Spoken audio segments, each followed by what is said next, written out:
уличками бойся, пустотой. Поздно бояться.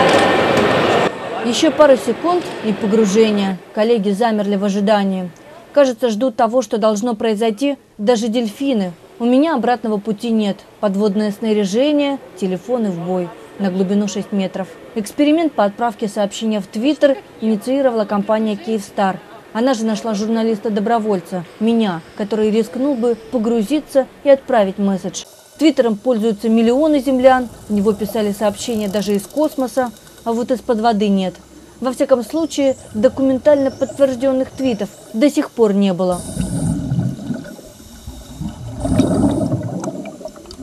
Первый раз в жизни находиться под водой непросто. Ориентироваться, передвигаться. Что уже говорить об отправке сообщений. Уши глохнут, гидрокостюм сдавливает тело, передвижения стеснены страхом. Но дело стоит того, чтобы потерпеть. Я погрузилась и подумала: боже, кажется, я все сверну, сейчас и иду домой, я не хочу. Потом человек цель природы, да, я обещала, и, в общем, такой эксперимент. Спасибо большое Киевстар, который дал возможность погрузиться.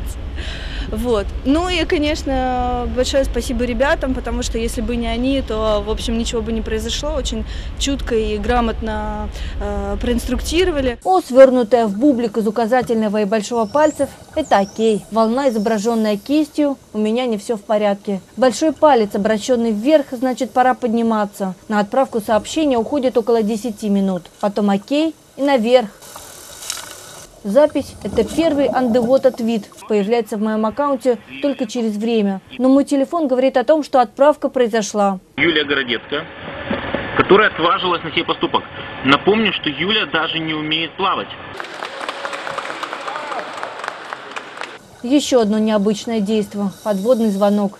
Его совершает мой инструктор, известный одесский дайвер Владлен Тобок. Коллеги по очереди общаются с ним и констатируют – эксперимент удался. Обе акции – отправка сообщения в Твиттер и звонок – хороший повод поговорить о качестве связи Киевстар, говорят организаторы эксперимента. Качество – главная забота техников компании. Кстати, они вместе со специалистами из лаборатории подводных технологий «Калипсо» участвовали в разработке системы для переговоров и сделали возможной отправку твитов. Мониторинг CD 24 часа в сутки, 7 дней в неделю, 365 дней в году. И использование передовых технологий. Это то, что предоставляет нам возможность добиться тех показателей качества, о которых мы сейчас говорим. Конечно, никто не утверждает, что абоненты Киевстар теперь смогут звонить из-под воды. Она по-прежнему не пропускает радиоволн.